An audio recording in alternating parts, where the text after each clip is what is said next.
Evet. Sizlerden istirham ediyoruz. Bakın sizlere ayrılmış olan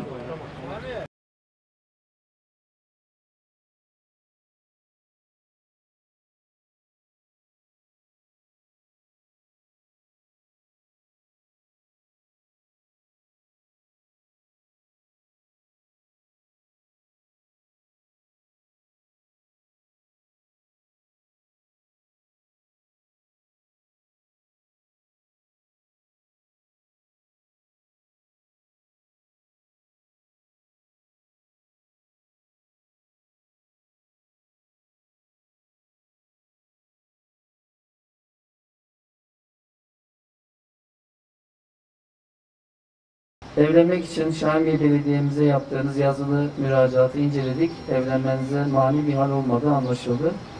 Şimdi bir de sözlü beyanlarınızı alacağım. Yine öncelikle gelin hanıma soruyorum. Onur Güleç Bey ile evlenmeyi kabul ettiniz mi? Evet. Biraz daha yüksek. Evet. İlknur Avcı hanımefendi ile evlenmeyi kabul ettiniz mi? evet.